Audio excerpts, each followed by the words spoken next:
আমি সর্বপ্রথম পরিচয়গুলো দিয়েছি উদয়পুরের বাদশাহ আহমদ শাহ শামীম হায়দার, ওই পুত্র সুজন মুজাম্মেল, নাদিম মমতাজুল হাসান, ফিরোজ সাইদুর, কায়েস লাবলু, হরাদন ফুলু, আজগর বাদশাহ সানোয়ার সাহেব, আফজল মনি, মিলন সর্দার সিরাজ, কিসমত আলী ইরান, কাউসার মাসুদ,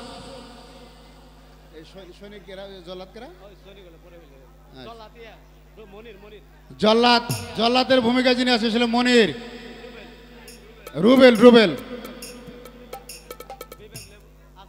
আচ্ছা, এখন আজকের এই নাটক পরিচালনা করবে,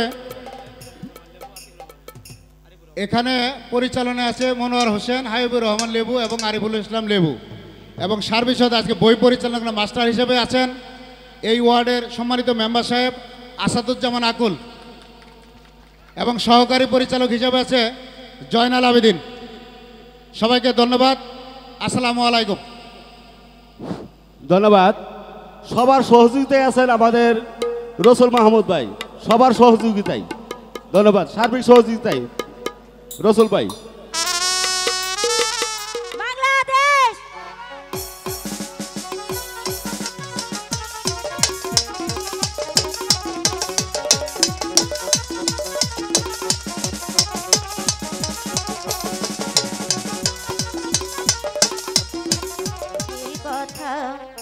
বলে এবার বল, আমাকে তুই বাউল করে সঙ্গে নিয়ে চল, জীবন মরণ মাঝে তোর সুর যেন বাজে, জীবন মরণ মাঝে তোর সুর যেন বাজে, একতারা তুই দেশের কথা বলে এবারে বল, আমাকে তুই বাউল করে সঙ্গে নিয়ে চল, জীবন মরণ মাঝে তোর সুর যেন বাজে, জীবন মরণ মাঝে তোর সুর যেন বাজে, একতারা তুই দেশের কথা বলে এবারে বল, আমাকে তুই বাউল করে সঙ্গে নিয়ে চল।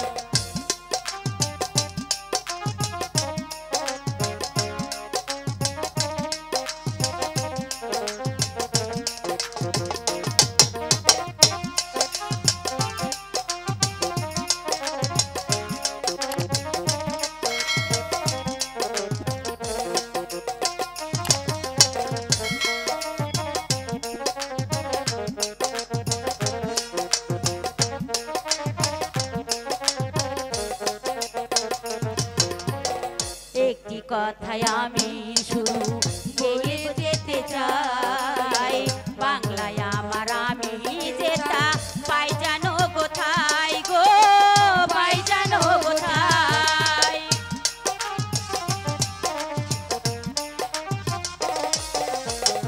একটি কথায় আমি শুধু বলে যেতে চাই, বাংলায় আমার আমি যেটা পাই জানো কোথায় গো, পাই জানো কোথায়, তোমায় বরণ করে যেন যেতে পারি মরে, তোমায় বরণ করে যেন যেতে পারি মরে, একতারা তুই দেশের কথা বলে এবার বল, আমাকে তুই বাউল করে সঙ্গে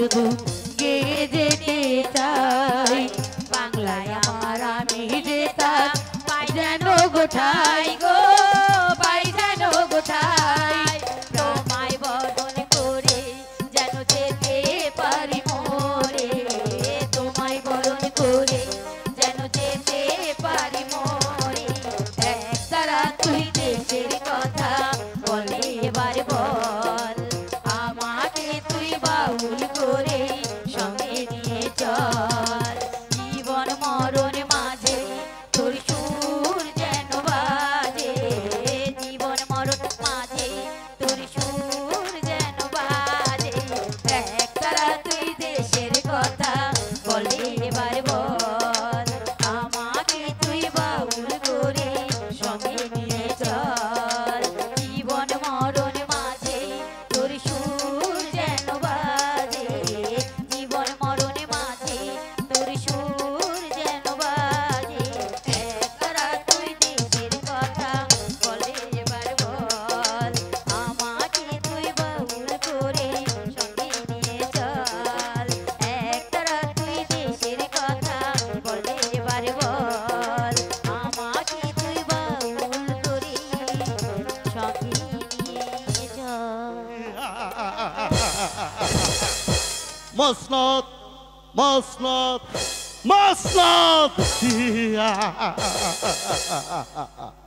যেমন করে হোক এই উদয়পুরের মসনদ আমার চাই হ্যালো হ্যালো মসনদ নবী বাদশাহ আহমদ শাহ তোমার মসনদে বসার স্বাদ আমি চিরতরে বিলীন করে দিব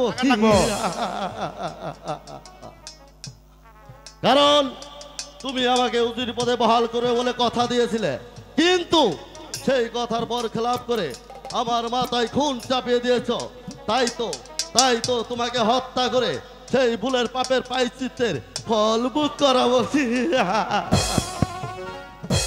একা একা কি ভাবছেন সেনাপতি কিছু সাহেব? ভাবছি না উজির সাহেব, আপনি এসেছেন ভালোই হয়েছে, কারণ আপনার সাথে আমার একান্ত আলাপ আছে। বলুন কি সেই আলাপ?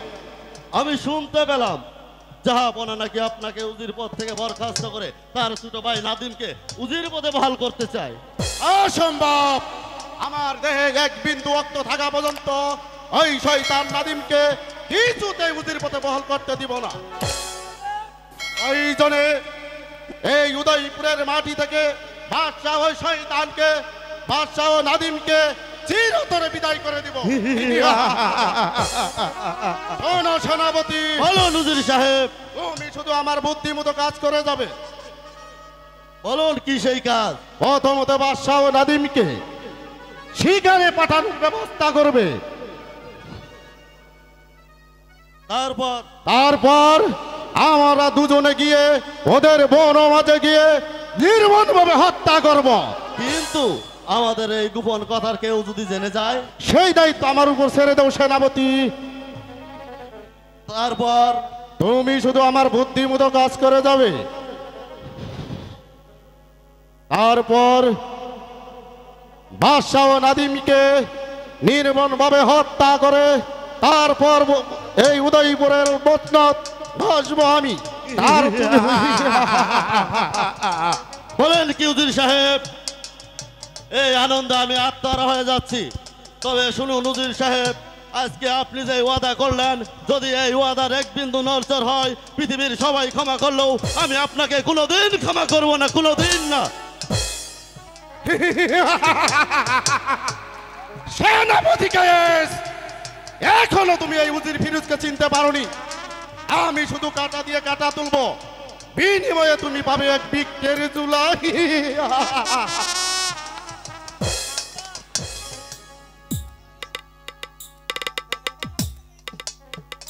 নাদিম, বলুন ভাইজান। আমি তোমাকে একটি কথা বলবো বলে ডেকে পাঠিয়েছি। বলুন কি সেই কথা ভাইজান? নাদিম, আমি তোমাকে আমার প্রধান উজির পদে বহাল করতে চাই, তাতে তোমার কি অভিমত? আমার ধারায় কি এত বড় দায়িত্ব নেওয়া সম্ভব হবে ভাইজান? এই তো নাদিম, তুমি বুঝতে পারছো না? হিংস্র জানুয়ারির মতো স্বভাব উজির ফিরোজ আর সেনাপতি কায়েস উভয় আমাদের ধ্বংস করার জন্য পরিকল্পনা সাজাচ্ছে। অসম্ভব! বাদশাহ আমার ছোট ভাই এখনো জীবিত রয়েছে। আমার দেহে এক বিন্দু রক্ত থাকা পর্যন্ত ওই শয়তানের দল কিছুতেই আপনার ধ্বংস কামনা করতে পারবে না ভাইজান। যত যতক্ষণ আমাদের দেহে শক্তি থাকবে ততক্ষণ পর্যন্ত কেউ আপনার ধ্বংস কামনা করতে পারবে না। প্রয়োজনে আপনার প্রাণ রক্ষার্থে আমি আমার প্রাণ বিসর্জন দিয়ে দিব ভাইজান। ওরে ভাই, তোর মুখের মহামধুর বাণী শুনে আমার হৃদয়টা যে একেবারে শীতল হয়ে গেল। এই পৃথিবীতে অনেক মানুষেরই তো ভাই আছে, কিন্তু তোর মতো মহৎ ভাই কজনের আছে? তাই তো তোর মহত্বের প্রশংসা না করে আমি কিছুতেই পারছি না।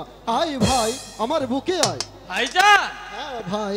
ভাইজান, আপনি আমাকে কুলে পিঠে করে মানুষ করেছেন, ডাক্তার অসুখ হলে ডাক্তার ডেকে এনে সুস্থ করে তুলেছেন, তাই আমি যেন পারি আপনার প্রাণ রক্ষার্থে হাসতে হাসতে প্রাণ বিসর্জন দিতে আমাকে আপনি আশীর্বাদ করুন ভাইজান, ওরে ভাই, আশীর্বাদ করুন। তোর স্থান আমার পায়ে নয়, তোর স্থান আমার বুকে। ভাইজান, হ্যাঁ ভাই, চলো এখন আমরা অন্ধপুরে গমন করি। হ্যাঁ তাই চলুন ভাইজান, তাই চলুন।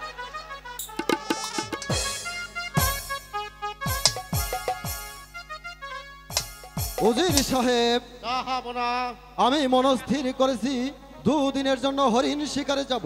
তাই তো এই মসনদ আমি আমার ছোট ভাই নাদিমের কাছে অর্পণ করে যেতে চাই। তাতে আপনার কি অভিমত? আচ্ছা হামদ শাহ, তুমি আমাকে উজির পদ থেকে বরখাস্ত করে তোমার ছোট ভাইকে উজির পথে বহাল করতে চাও, তাহলে যে আমার উদ্দেশ্য কোনোদিনই সফল হবে না। একা একা কি ভাবছেন উজির সাহেব? না জাহাপনা, তবে ভাবছিলাম কি শিকারে যখন যাবেন আপনার একা যাওয়া ঠিক হবে না জাহাপনা। তাহলে কি আপনি আমার সঙ্গে শিকারে যেতে চান? না জাহাপনা, আপনার দেহ রক্ষী হিসাবে নাদিমকে সঙ্গে নিয়ে যান জাহাপনা। না উজির সাহেব, আমি বলছিলাম কি তোমার কিছু বলার নেই শাহজাদা, তুমি জাহাপনার সাথে শিকারে যাও। আমরা উভয় যদি শিকারে যাই তাহলে এই মসনদ রক্ষা করবে কে সেনাপতি? এই মসনদের লোভ লালসা তোমার চিরদিনের জন্য বিটিয়ে দিব নাদিম। কি ভাবছেন সেনাপতি? না শাহজাদা, কিছু ভাবছি না। না কি বলুন হুজুর সাহেব? হ্যাঁ জাহাপনা, আমরাই পারবো এই মসনদ রক্ষা করতে, আর ঠিক মতোই পরিচালনা করবো এই রাজকার্য।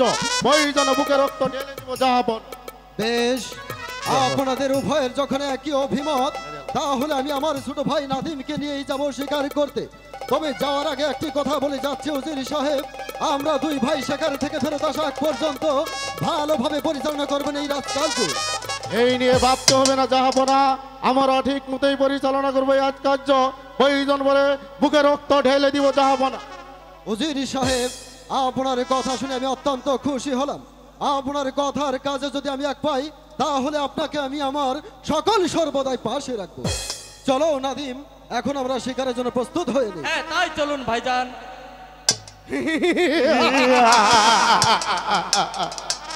আচ্ছা হামদ শাহ, তুমি আমাকে উজির পথ থেকে, তুমি এখন শিকারের নেশায় পাগল হয়ে গেছ। তোমার এই মসনদ রক্ষা করার তো দূরের কথা, তোমার প্রাণটাই এখন আমার হাতে। বলুন হুজুর সাহেব, চলো হুজুর সাহেব, আমরা ছদ্মবেশে চলে যাই ওই বনের মাঝে। বনের মাঝে গিয়ে বাদশাহ ও নাদিমকে হত্যা করবো। তাই চলো সেনা। কত পথ অতিক্রম করলাম, কোথাও একটি শিকার পেলাম না। চলুন ভাইজান, আমার ওই পাশের বনটাতে চলে যাই। আর একটু অপেক্ষা করো নাদিম, এখানে একটু বিশ্রাম করে নিই। তারপর বেলা ভারী হয়ে আসলেই আমরা আবার শিকারের উদ্দেশ্যে বের হয়ে যাব। ওই ওই তো দেখা যাচ্ছে একটা হরিণ, ওটাকেই আমি প্রথম শিকার করব। প্রায় ঘনিয়ে আসলো, নাদিম তো এখনো ফিরে এলো না। তবে কি নাদিম ওই হরিণের পিছু ছুটতে ছুটতে বহু দূর চলে গিয়েছে? নাদিম, নাদিম আর কখনো আসবে না। এই কে তোমরা, কি চাও এখানে? আমরা আমরা তোমার প্রাণ নিতে এসেছি। খামোশ শয়তানের দল, প্রাণ নেওয়ার মালিক একমাত্র আল্লাহ। ওই আল্লাহ যদি আমার সহায় থাকে, তাহলে তোরা আমার কিছুই করতে পারবি না। ঠিক আছে, তাহলে আমরাও দেখতে চাই তুমি কেমন করে বাঁচতে পারো। আই তবে ব্যাকুব।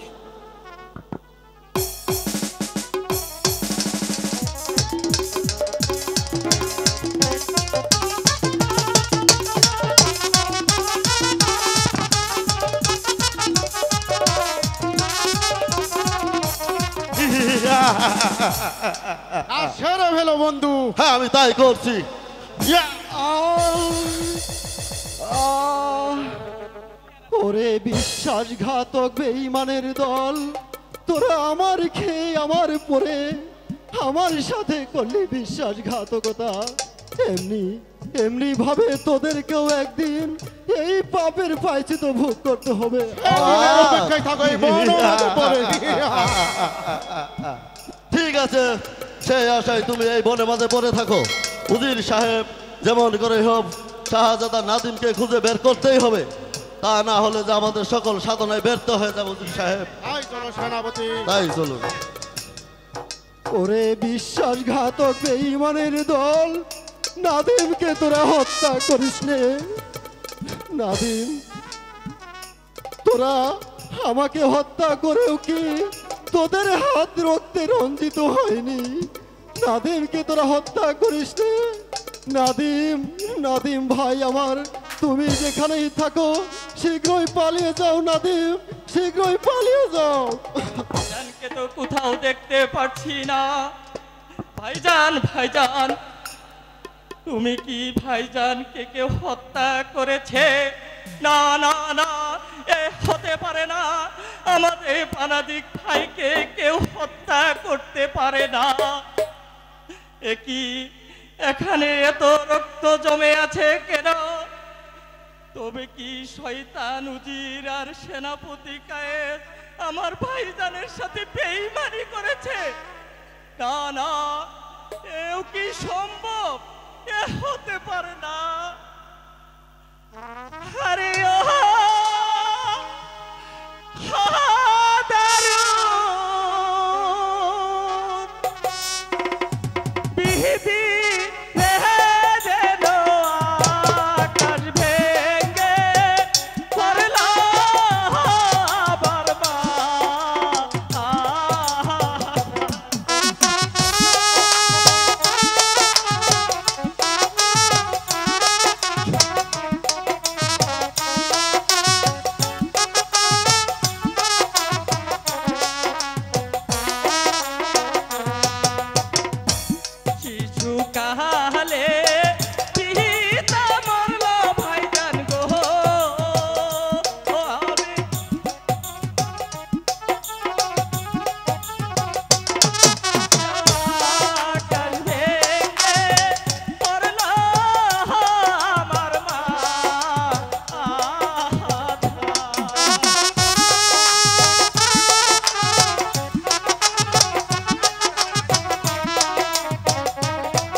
ভাইজান, ভাইজান, আমি বিশ্বাস করি না।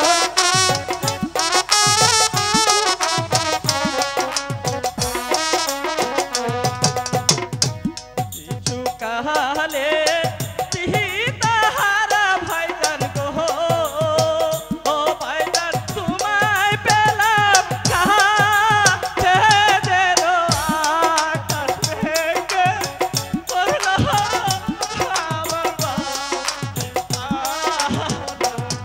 ভাইজান।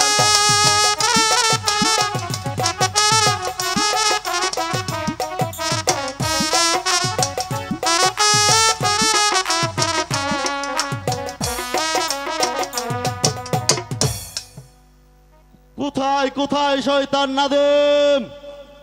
যেন আমার নাম ধরে ডাকছে, তাহলে কি ওরাও আমাকে হত্যা করতে আসছে? হ্যাঁ হ্যাঁ, আমাকে এই মুহূর্তেই বনমাঝে কোথাও আত্মগোপন করতে হবে। কোথায় কোথায় কোথায় শয়তান নাদিম? শয়তান নাদিমকে তো কোথাও দেখছি না। উজির সাহেব, শয়তান নাদিমকে যদি খুঁজে বের করে হত্যা করতে না পারি তাহলে যে আমাদের সকল সাধনায় ব্যর্থ হয়ে যাবে উজির সাহেব। চলো সেনাপতি, যেমন করেই হোক শয়তান নাদিমকে আবার হত্যা করব। ঠিক আছে, তাই চলুন উজির সাহেব। তাই চলো।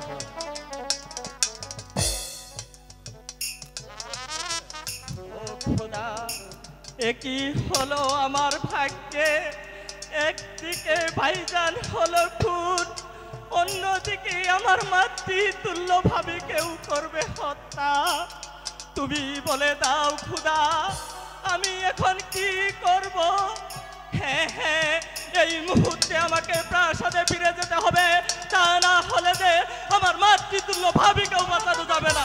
ভাবি, তুমি কি বলতে পারো জাহাপানা আর নাদিম ওদের শিকার থেকে ফিরতে এত বিলম্ব কেন হচ্ছে? হয়তো শিকারি করতে অনেক দূরে চলে গেছে, তাই তো আসতে বিলম্ব হচ্ছে বেগম সাহেবা, বিলম্ব হচ্ছে। ভাবি ভাবি ভাবি গো, এ কি নাদিম, কি হলো? তোমাকে অমন দেখাচ্ছে কেন? বলো বলো, তোমার ভাই কোথায়? বলো। আরে ওহো ওহো প্রাণে ভাবি কহ যেন বলতে আমার হৃদয় হয়ে যায় ফাটি। নাদিম, কি বলছো? খুলে বলো আমায়, খুলে বলো। ভাইজান কোথায়?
সমস্যা নাই। তুমি বলো, সত্যি করে বলো, তোমার ভাইজান কোথায়? বলো না, একবারে ঠিক আছে, আমার শ্বাস রুদ্ধ হয়ে আসছে। ভাবি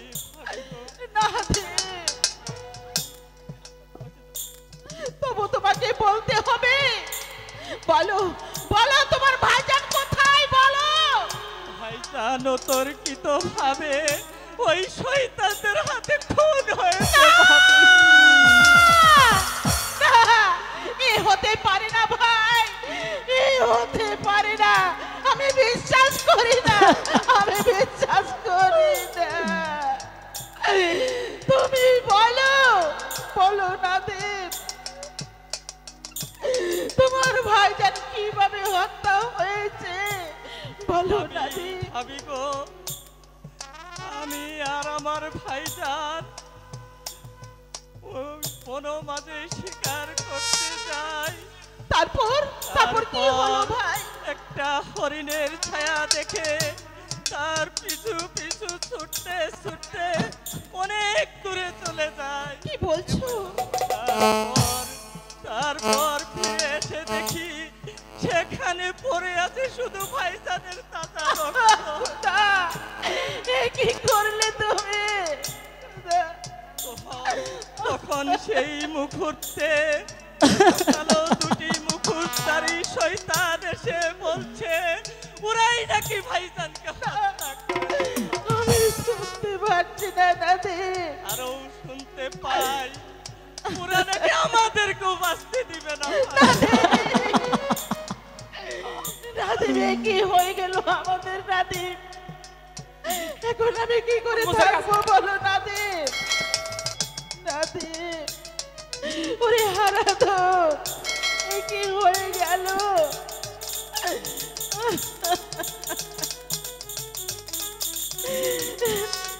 এখন আমি কি করে আমি আমার প্রাণ রক্ষা করব? আরাধন,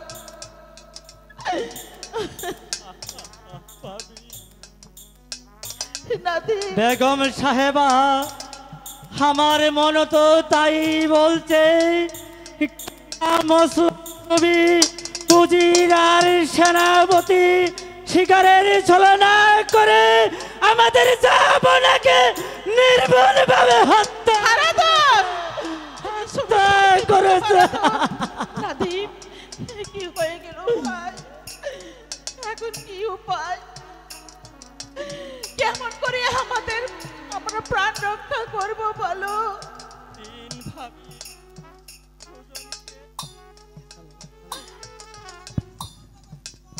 হ্যালো,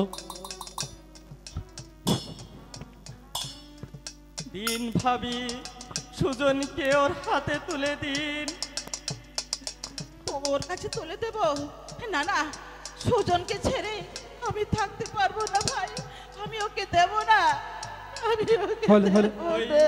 ওই মহান আল্লাহ যদি সহায় থাকেন তাহলে ওর পিতৃ হত্যার প্রতিশোধ একটি ঠিকই দিতে পারবেন ভাবি। দিন ভাবি সুজনকে আমার হাতে তুলে দিন।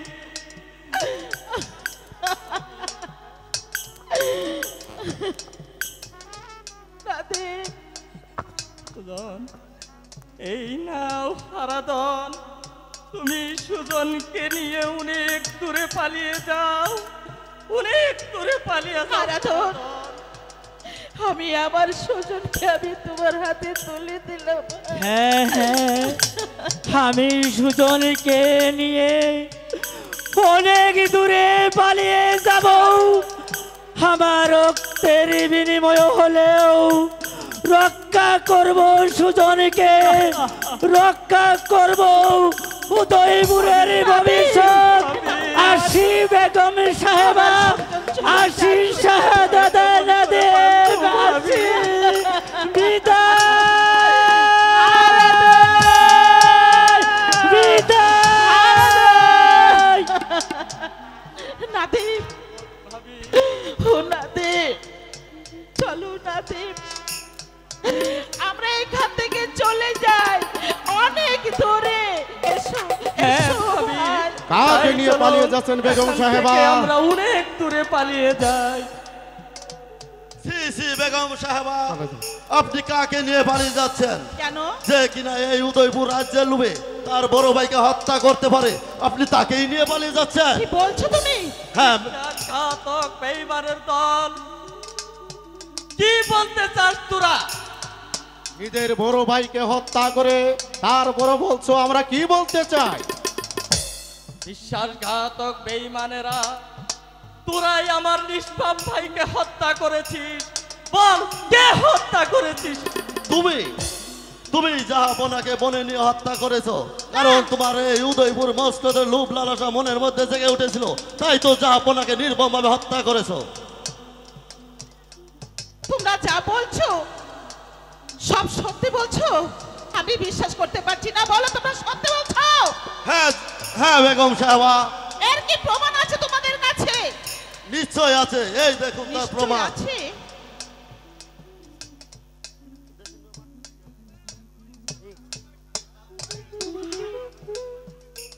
নিশ্চয় পারবো বেগম সাহেবা, এই দেখুন তার প্রমাণ।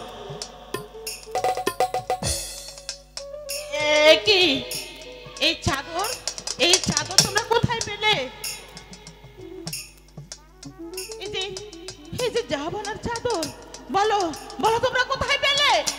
জাহাপনার শিকার থেকে আসার বিলম্ব দেখে আমরা দুজন চলে যাই বনের মাঝে। গভীর বনের মাঝে গিয়ে দেখি শাহজাদার চাদর রক্তে মাখা পড়ে আছে জাহাপনা।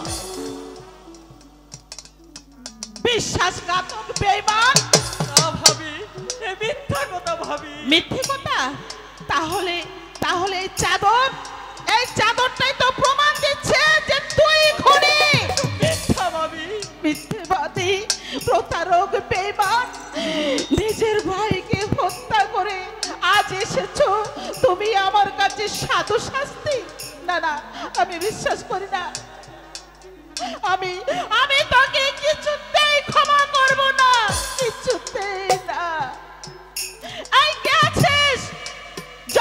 পাঠিয়ে দে। অনেক দিন পর আবার আমি শুয়েছিলাম, ওই তো শুনতে পাচ্ছি কে জানি জল্লাদ জল্লাদ বলে চিৎকার করছে, জানি না কোন মায়ের মুখ খালি করতে হবে। আদেশ করুন বেগম সাহেবা। জল্লাদ কোন বেগম সাহেবা? এই নরপশুকে বনবাসে নিয়ে গিয়ে ওকে হত্যা করে ওর তাজা রক্ত আইনে উপহার কি আদেশ দিচ্ছেন ভাবি?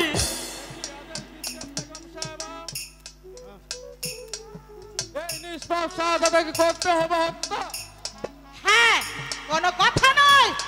আমি যা আদেশ করছি আমার আদেশ তুমি পালন করবে।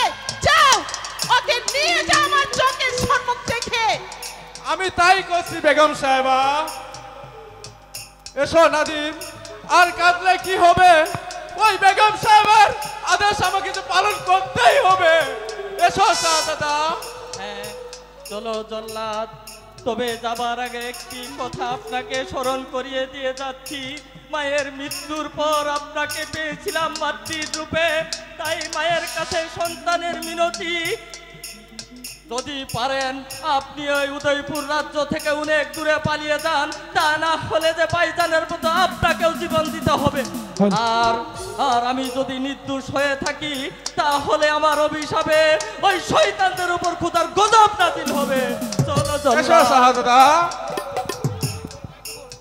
দেখলেন বেগম সাহেবা, ঘরের শত্রু জাহাপানাকে কেমন করে হত্যা করলো।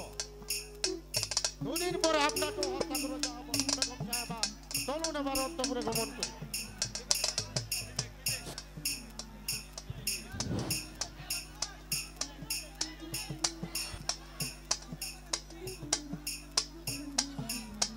হলো হলো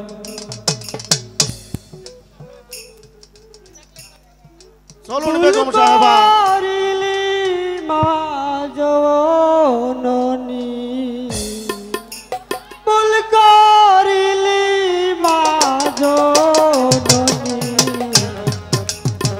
মানুষকে আপন করলি, ভুল করিলি মা জননী, পর মানুষকে আপন করলি। কি বলছো পাগল তুমি? তোমার কথাগুলো তো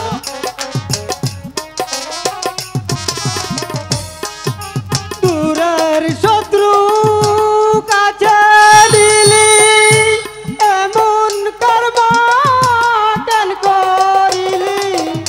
দূরের শত্রু কাছে নিলি, এমন কর্ম কেন করলি?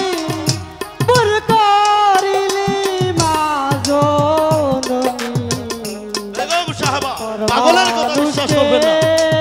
আপন করলি, ভুল করিলি মা জননী। পর মানুষকে আপন করলি, তোর স্বামী গেল শিকারেতে, হত্যা করল বন মাঝে। তোর স্বামী গেল শিকারেতে, হত্যা করল বন মাঝে। দিলি তারে প্রাণ বলি, এমন কর্ম কেন করিলি? ভুল করিলি মা জননী, এমন কর্ম কেন করলি? দূর হও পাগল, এখান থেকে যা। করিলি মা জননী, এমন কর্ম কেন করলি? পাগলটা যে কি বলে গেল কিছুই বুঝতে পারলাম না। তবে সত্যি পাগলের এই কথাগুলো আমাকে ভাবিয়ে তুলছে। ওই সব পাগলের কথা বিশ্বাস করতে নেই বেগম সাহেবা। চলুন এবার আপনার বিশ্রামের প্রয়োজন। হ্যাঁ তাই চলুন, আমার এখন সত্যি বিশ্রামের প্রয়োজন। এসো। হ্যাঁ চলুন বেগম সাহেবা। ভগবান, এখন আমি কি করি কোথায় যাই কারবার কাছে সুজনকে রেখে যায়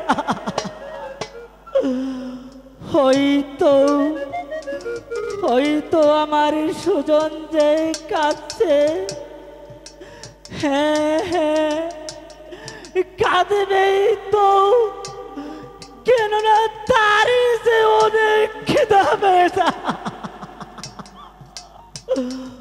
ও ভগবান আমি এখন কোথায় যাব কার কাছে যাই একটু দুধ যাব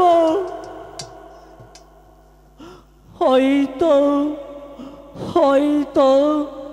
সম্মুখে দেখা যাচ্ছে একটা কুঠি ঘর সেখানে যাই দেখি একটু দুধ জোগাড় করতে পারি কিনা একটু দুধ জোগাড় করতে পারি কিনা ও ভগবান আমি যেখানেই যাই সেখানেই লাঞ্ছিত আর বঞ্চিত শুধু অপমান আর অপমান আজকে চারদিকে শুধু হাহাকার হাহাকার শুধু অভাব আর অভাব কেউ যে আমাকে একটু দুধ দিল না এখন আমি সুজনকে কি খাওয়াবো কেমন করে আরে বাঁচাবো কেমন করে বাঁচাবো হয়তো দেখা যাচ্ছে একটা নদী সেই নদী থেকে নয় একটু জল এনে সুজনকে খাওয়াই তবু তো কিছুটা খিদের নিবারণ হবে থাকো সুজন তুমি থাকো আমি তোমার জন্য জল আনতে গেলাম বহু বন জঙ্গল ঘুরে এলাম তবু শালার কোথাও একটি সাপ খুঁজে পেলাম না চলুন বাবুজি আমরা এই পাশের বনটাতে গিয়ে দেখি হ্যাঁ তাই করো চলো দেখি পাশের বনটাতে গিয়ে দেখি ঠিক আছে কি এখানে যে একটি নবজাতক শিশু দেখা যাচ্ছে বাহ কি সুন্দর দেখতে একদম রাজপুত্রের মতো একই ওর পাশে যে একটি সাপও দেখা যাচ্ছে না আমি প্রথম এই সাপটিকে শিকার করব তারপর রক্ষা করব ওই নবজাতক শিশুকে ঠিক আছে বাবুজি শুরু করুন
হারা তোর পানি হাতে।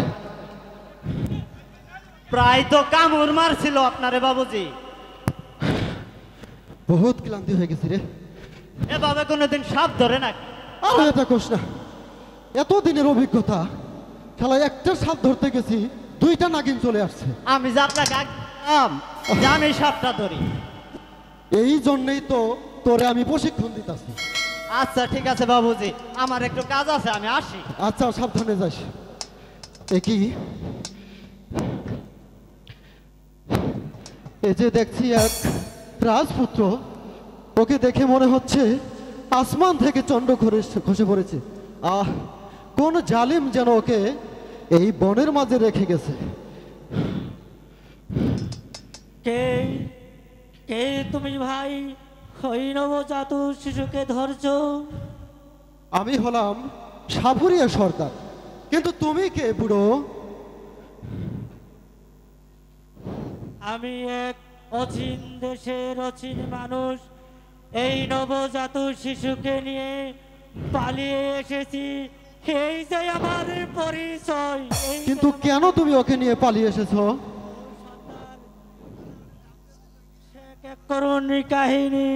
শেখ এক করুণী কাহিনী। উদয়পুর রাজ্যের মসলতের নবী উজিরার সেনাপতি এই নবজাত শিশুর বাবাকে নির্মমভাবে হত্যা করেছে, নির্মমভাবে হত্যা করেছে। এখন ওর মা কেমন আছে আমি জানি না সর্দার, আমি জানি না। আমি আর একটি মুহূর্তে দাঁড়িয়ে থাকতে পারছি না সর্দার, আমি এক মুহূর্তে দাঁড়িয়ে থাকতে পারছি না। তুমি ধরো সর্দার, তুমি নাও, ধরো সর্দার, তুমি নাও।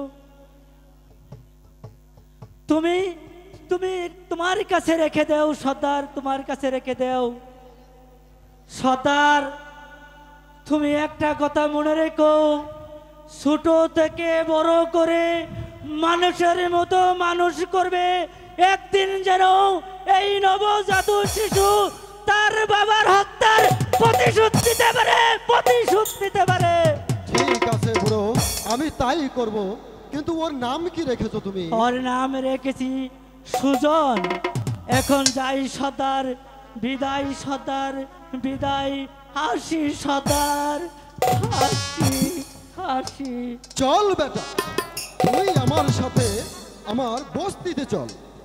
আমি তোকে মস্ত বড় যোদ্ধা বানাবো, আমি তোকে মস্ত বড় নৌজওয়ান বানাবো। তোকে আমি এমন যোদ্ধা বানাবো যেন তুই তোর পিতা হত্যার প্রতিশোধ নিতে পারিস। চল বেটা।